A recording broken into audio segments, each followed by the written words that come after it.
They will tell you that a boy who was handed nothing in this life starts out behind every other man on the road. No money behind him, no father opening doors, no soft place to land when he falls, just two empty hands and a long, hard way to go. And the whole world looks at that boy with pity, like he was cheated before the race even started. Well, I have worked this hill for 74 years, and I have watched both kinds of men live their whole lives out. And I am here to tell you the truth that nobody says out loud. That boy with the empty hands was not handed a curse. He was handed the one thing that actually makes a man. And the fellows who got it all for free would give every bit of it back to have what he has. Sit down here on the step a minute, young fella, and let me tell you how I know. My name is Wade. I am 74 years old, a hill country rancher, and I came up in this world with just about nothing at all. No inheritance, no leg up, no man standing over me to show me how a single thing was done. I raised myself about as much as anybody raised me, and I made a whole mountain of mistakes doing it. And for the longest stretch of my life, I carried a grudge over that, over all the things other men were simply given, that I had to break my back to build with my own two hands. It took me the better part of a lifetime to understand that those empty hands were the making of me, and not the ruin of me. I know that grudge because I lived down inside it for years. You look around at the men who got the head start, the one whose daddy handed him the business with the doors already open, the one who never worried a single night about money because there was always more of it where that came from, the one who fell down his whole life and always had a soft set of hands there to catch him before he ever hit the ground. And then you look down at your own two hands, empty, and it feels like the deck was stacked against you before you ever sat down at the table. It feels like a flat-out robbery, and I will not stand here and tell you the feeling is not real. But I have watched what becomes of those handed men across a long stretch of years, and what I saw changed my mind clean about which one of us got robbed. Here is the thing this hard hill taught me, and I want you to carry it out of here with you. A man never learns to hold on to anything he did not have to earn. Everything you are handed for free, you hold loose in your grip because it cost you nothing. And a thing that cost you nothing is a thing you never learn the true weight of. But what you build with your own two hands out of nothing in the cold, when there was not a soul on this earth coming to help you, that becomes a part of you. It cannot be taken from you because it is not sitting in your pocket. It is set down in your spine. Those empty hands did not leave you with less, son. They forced you to go and become the man instead of just owning the things. And a man is worth more than anything he could ever be handed. So let me tell you what a boy actually learns when nobody hands him a thing. The man who was handed nothing learns to fix it himself, because there was never once anybody else to call. The man who was handed nothing learns the real weight of a dollar, so that he never makes the fool's mistake of confusing money for the thing that truly matters.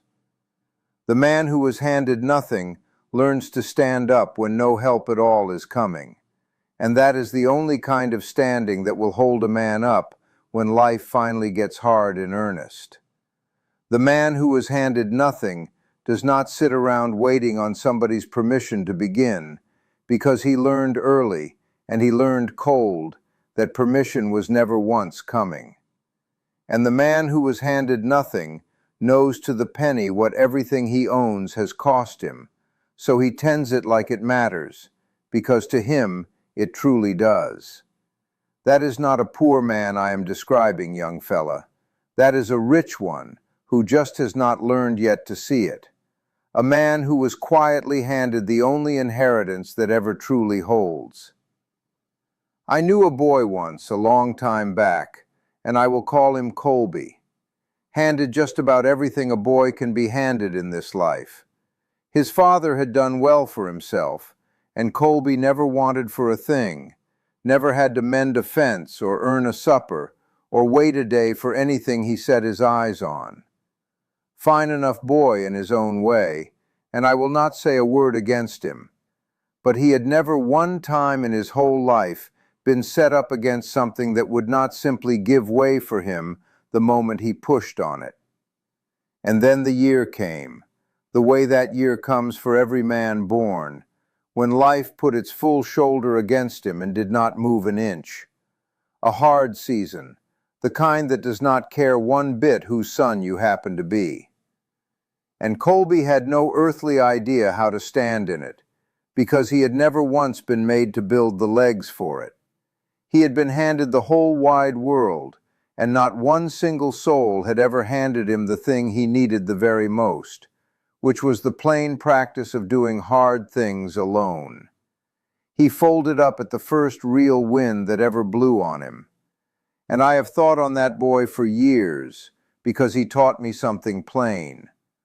A soft landing every day of your life is not a gift at all. It is a debt, and it comes due all at once, with interest. Now, I have brought a good many green colts along in my time, and there is a thing every horseman learns about a colt that is raised too easy.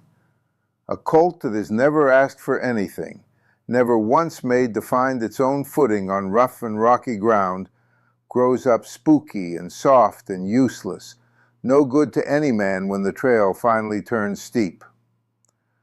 The colt that turns into something worth having is always the one that had to learn to stand on the hard places. And I will tell you, it is no different at all with my grandbabies, and I have got 5 of them now.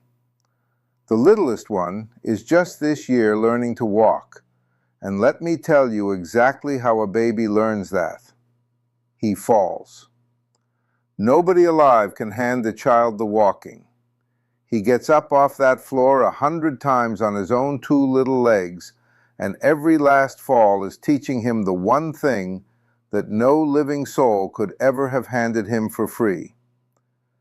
Every one of us was made to learn it that same way. The falling down is not the world being cruel to you, son.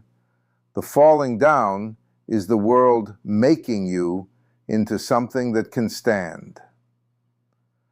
Now, I am not going to sit up here and hand you a pretty lie, because you would smell it on me from where you sit.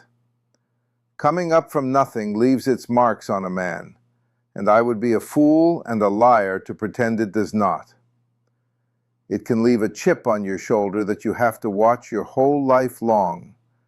It can leave a hardness in you that you have to fight to keep from turning on the very people you love the most. It can leave a hunger that is powerful hard to ever feel full, so that even long after you finally have got enough, some old scared part of you is still bracing for the day it all gets taken back. I have carried every one of those marks, and I will be honest, some of them I carry to this day. So do not let me sit here and tell you the empty hands come to you free of any cost, because they do not. But I will tell you this one thing, and I will stake my life on it. I would take the scars of a man who had to build himself over the smooth, soft hands of a man who never had to, every single day the good Lord sends. Because one of those 2 men is real all the way through to the center, and the other one is only real right up until the first hard wind finds him. I have no wisdom to hand across to you, young fella. I have a worn-out old set of hands, a hard hill that I built a whole life on, and a long memory of doing hard things with nobody coming. But I know the difference now, deep down, between the thing that is forged and the thing that is merely handed. What is handed to a man shines for a little while, and then it is gone, and it leaves him standing there with nothing, because he never once became anything that could hold it. But what a man forges out of nothing, in the cold, with no help on the road, that holds. That is his own, clear down to the bone, and there is no man and no hard season on this earth that can ever take it back off him. So the very next time you look down at your two empty hands and feel like you were cheated at the start, I want you to look at them again, closer. Those are not the hands of a man who got robbed. Those are the hands of a man who is about to build something that will still be standing long after the whole handed everything crowd has blown clean off the hill. If any of this sat right with you, if you have been carrying that same old grudge about all the things you never once got handed, then do an old man a kindness and come and sit with me again. I put one of these talks out every week, the hard-won kind of thing I dearly wish somebody had sat me down and told me when I was young and empty-handed and dead sure I had been cheated out of my share. If you want them to keep on finding you, go on and subscribe, and the good Lord willing, I will still be right here on this step. And if that is more than you have got in you today, then just leave a like before you go, so I know these old words reach somebody out there. Either way, you quit envying the men who were handed it all. You go and build the thing that only you can build, and I will see you on the next one.